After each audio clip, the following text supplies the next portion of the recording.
In the previous lecture, I was talking about the region in the first Brillouin zone where you need to do the calculations, and of course we are working completely in the reduced zone scheme. So, in the first Brillouin zone itself you will also have the band index, but nonetheless you will have to restrict the k values in which you really have to calculate, because the rest of the k values will be superfluous by symmetry. So, supposing I were to take a simple cubic lattice, okay, then what is the k value for which I really, what is the region in the k space for which I will have to carry out these calculations. So, let me draw the figure for the Brillouin zone of a simple cubic lattice is also a simple cube.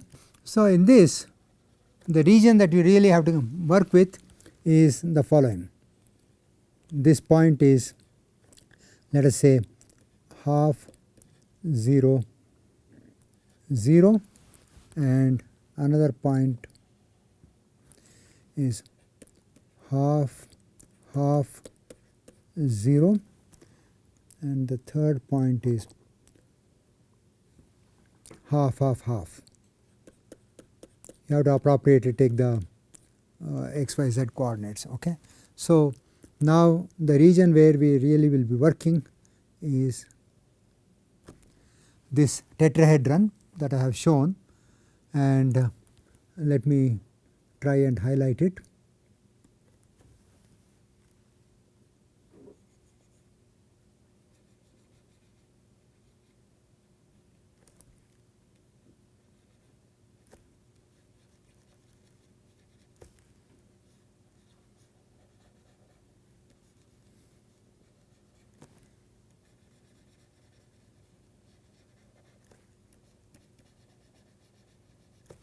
And in the case of the simple cubic lattice, what we have is names for various points. So, this is called the gamma point, and this point is called the sigma point, and this point is called the m point.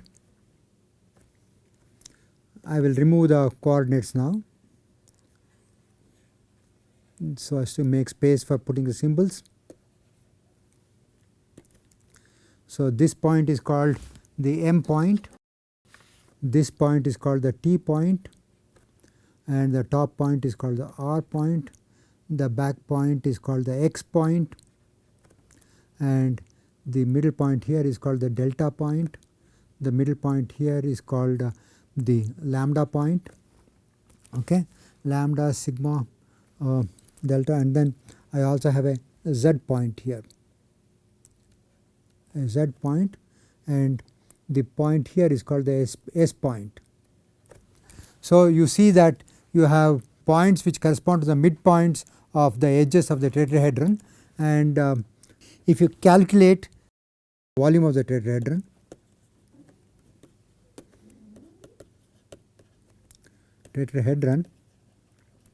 this is actually equal to 1 by 48 volume of the Brillouin zone.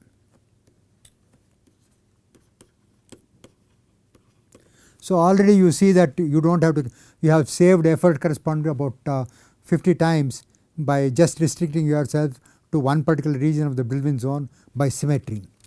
If you remember in one of the previous lectures, what I did was k dot p perturbation theory.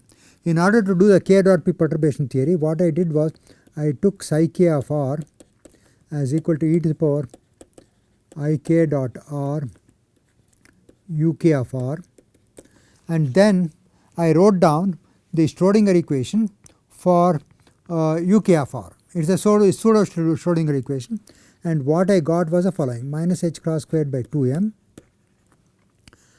del squared plus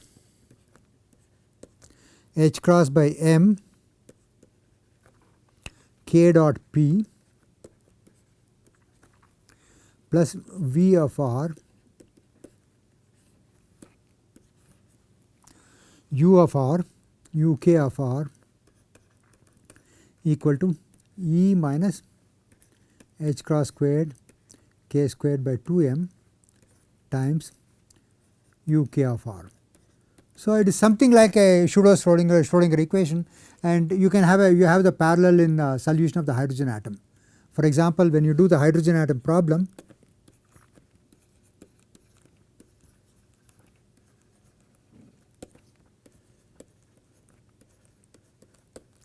the kinetic energy part, if I write down the hydrogen atom Hamiltonian, I can write it as T of the radial part plus T of the angular part minus Ze squared by R, okay, and the T of the angular part, T theta comma phi, is actually equal to h cross squared by 2m or 2 mu, whatever you want to say, times the angular momentum L squared, or that is equal to h cross squared by 2m L into L plus 1 by h cross squared by 2I, because this is the moment of inertia, because the kinetic energy is given by L squared by moment of inertia. So, let me write it a bit better. L squared by 2I is equal to h cross squared by 2mr squared L into L plus 1. So, that I can write down the if T of R, if my hydrogenic wave function, I can write it in the form that psi r theta phi is equal to R of R times theta of theta comma phi, then I would get the Schrodinger equation for the R of R in the following fashion. Okay. The Schrodinger equation that I would get would be minus h cross squared by 2m 1 by r squared d by dr r squared d by dr minus Ze squared by r plus L into L plus 1 into h cross squared by 2mr squared times R of R is equal to E times R of R. So, you see that I integrated out the theta comma phi part, and I got some kind of a this thing pseudo Hamiltonian only for involving the kinetic energy, which is radial, plus the electron nuclear potential. Very similar to that is this one. So, you have taken out kinetic energy of the free electron part of the wave function, which is E minus h cross squared k squared by 2m, and what we are left with is the k dot p Hamiltonian, which is minus h cross squared by 2m del square plus h cross by m k dot p plus V of r, and that is going to be equal to the energy minus the h cross squared k squared. Now, why is it important? Now, you see the k dot p Hamiltonian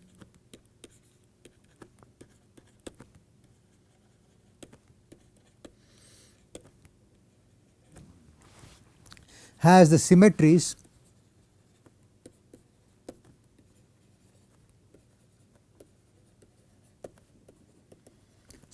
of the wave vector with which we are working, of the wave vector k with which we are working.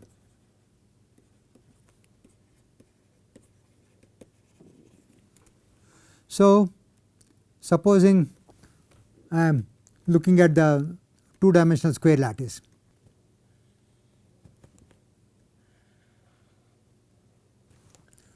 Four by 4 is a better way of doing it. If I did that, then I can put mirror planes and rotation axis. Okay. So, now you look at a general k vector. This is my k vector. Now, if I use all the symmetry elements of the Brillouin zone, then if I keep using them, if I reflect around this axis, then I will get this vector. If I do a mirror around that axis, then I will get this vector, and then if I do a reflection around the diagonal axis, then I will get this vector, this vector, this vector, and this vector. So, this is known as a star of the wave vector.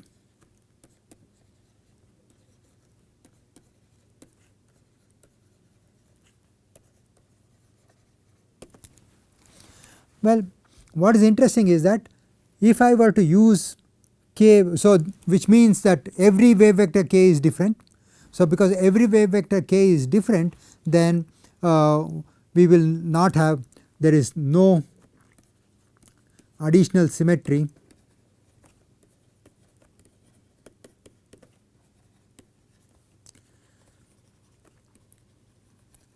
associated with the k function, the k vector that I have chosen.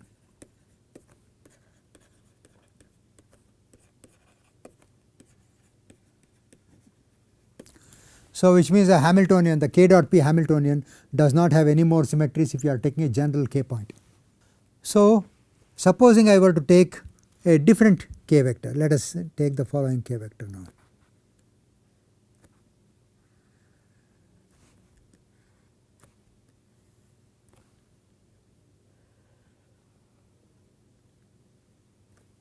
One, two, three, four, okay. So supposing I were to take this k vector, then you would see that this k vector would only give me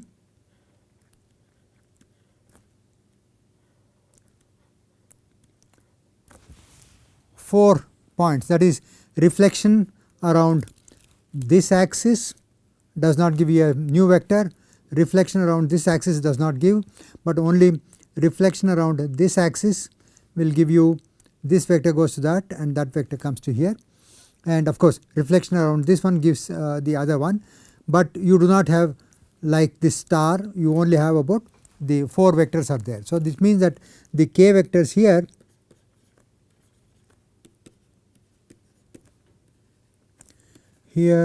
has higher symmetry.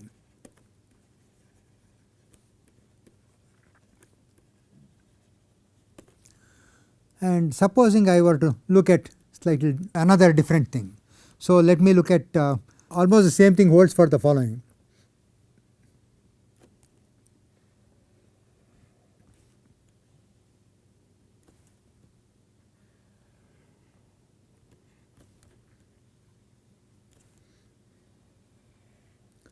Supposing I were to take vectors here, then again this would have the same kind of thing. So you only have, it only generates 4 different vectors. A given vector here, the symmetry operations will only generate 4 different ones. Now if I were to go to the edge of the Brillouin zone, then what happens?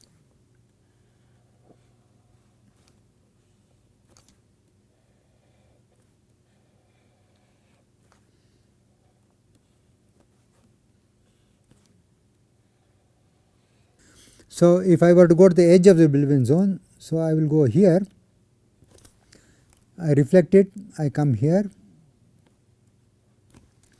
I reflect around the other one, I can come here, this one reflected will come here, around the diagonal plane it will come here.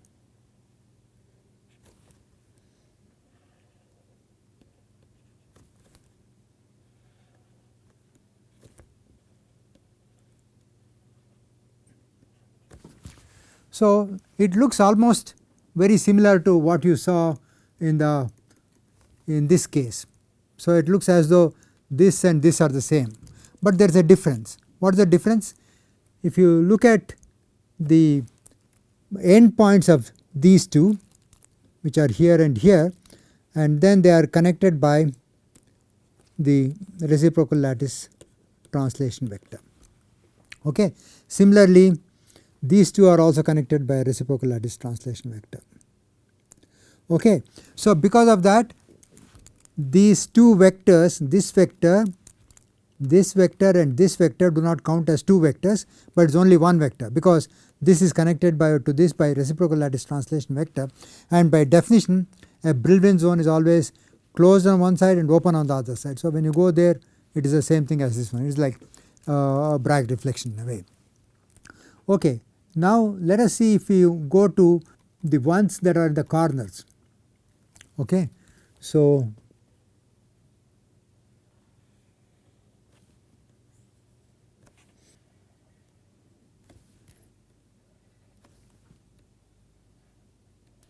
if I take this vector, when I reflect around this axis, then I get this vector, When I invert it, I get this vector, this one again inverted will give me this vector. So, what has happened is all these 4 vectors are the same because they are all related by reciprocal lattice vectors. So, this vector has the same symmetry as the gamma point.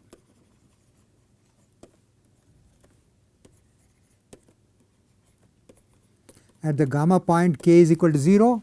So, the Hamiltonian k dot p Hamiltonian has a full symmetry of the group, and similarly this will also have the full symmetry of the group. And of course, if you go to something that is only touching along the axis, okay, so let us look at the other one.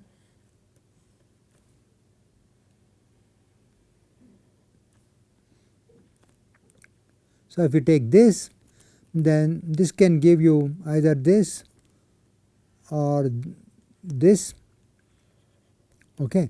And so, there are 2 k vectors belonging to this, because this k vector is identical to this k vector and this k vector is identical to this k vector. So, because those vectors are related by reciprocal lattice translation, and so this entire thing only you have 2 k points are connected or independent, everything else is connected by. So, what you are noticing is the following, that is, in the k dot p Hamiltonian,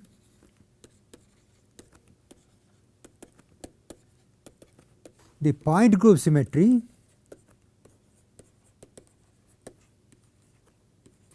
is given by the symmetry of the k vector.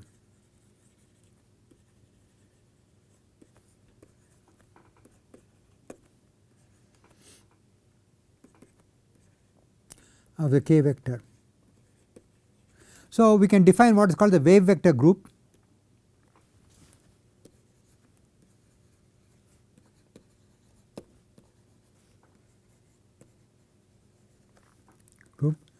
This is all the symmetry operations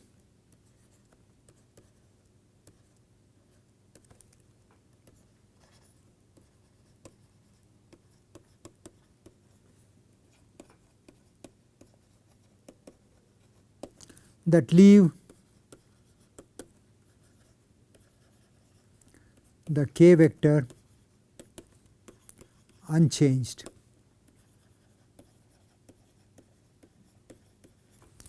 So, this wave vector group is actually a subgroup of the point group of the crystal of the Brillouin zone.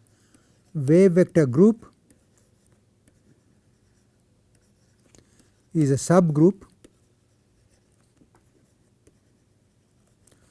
of the point group of the Brillouin zone.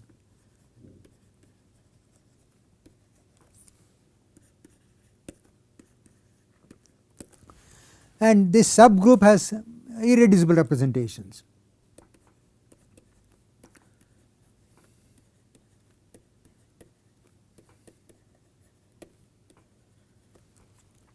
So, this will decide the dimensionality of these irreducible representations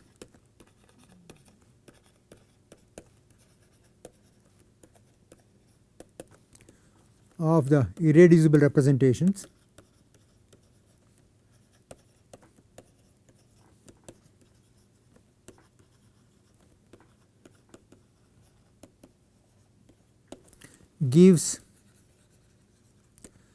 the degeneracy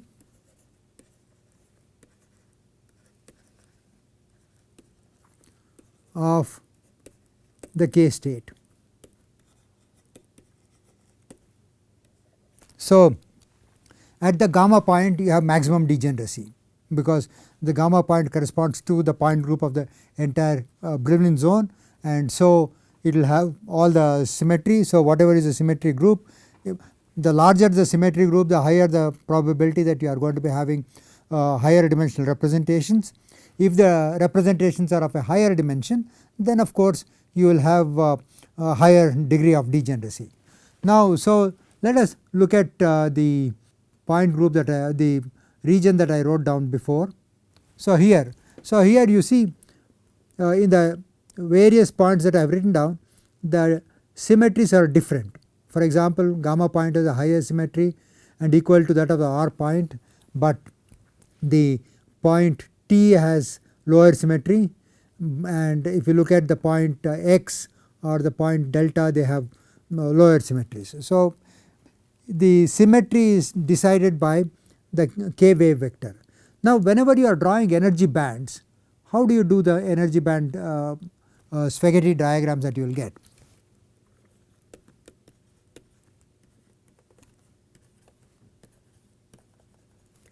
Energy band diagrams, when you draw, you start from one of the symmetry points, say usually the gamma point,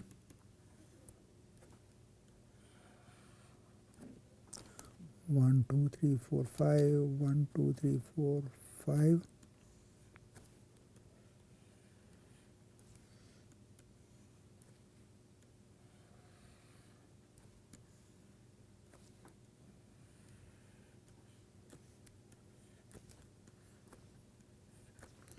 So in the middle you have the gamma point,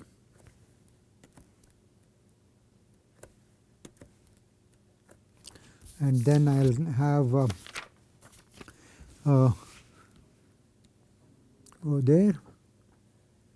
go there and then go here, and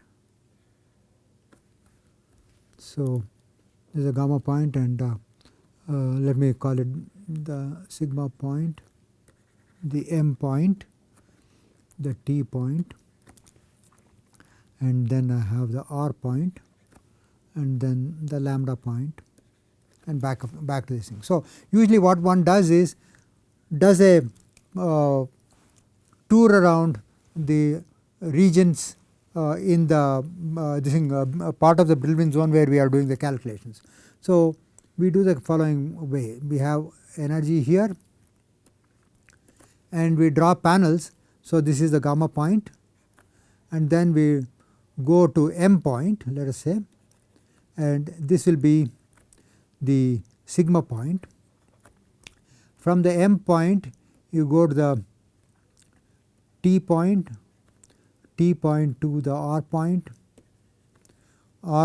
to the lambda point back to the gamma point. Okay, so these things you actually write down as different panels. So I will have, this is one panel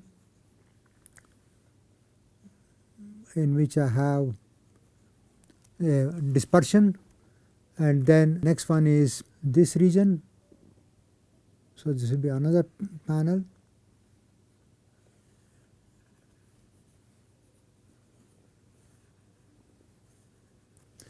and I will have other panels similarly.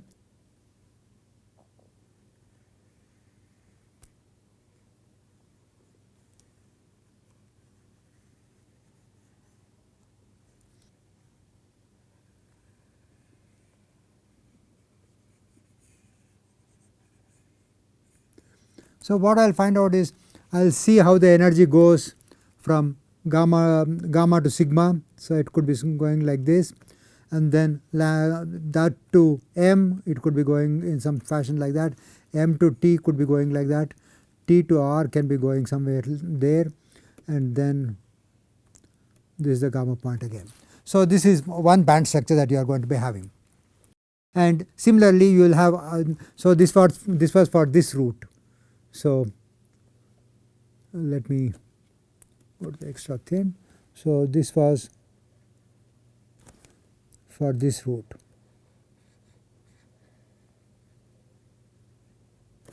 Okay, you went around in that fashion, and then next you can actually do another circuitous route which goes this way. So let me do it in a different color. So next route could be somewhere like this.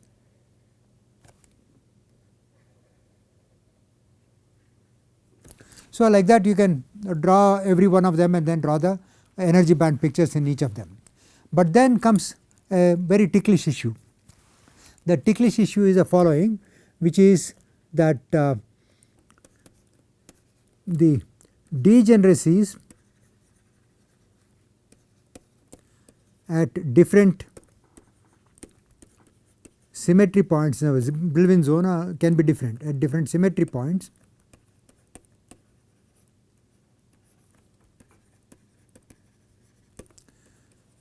Can be different.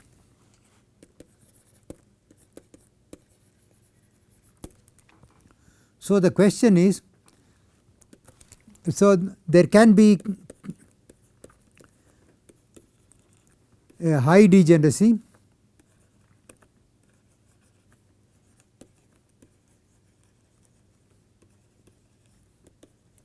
at the gamma point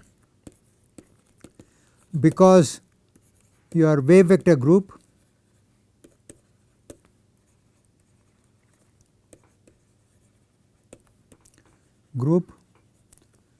could be having higher dimensional time representations.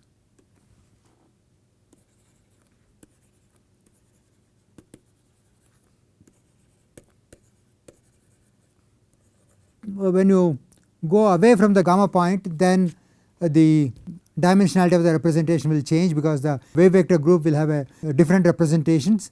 So when you go from gamma to say x point or sigma point, let us say sigma point, there is change in symmetry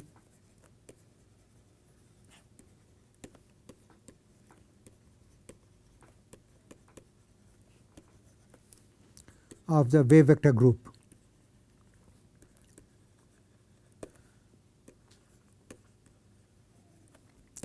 Then how do you correlate? The question is, then how do you join these lines of the energy versus k curves as you go from gamma to sigma to various other points that are shown here, gamma to sigma to m to t to r lambda f, etc. So this is the question that one asks, that is, how does draw the energy bands along k points whose wave vector group changes as we traverse the path.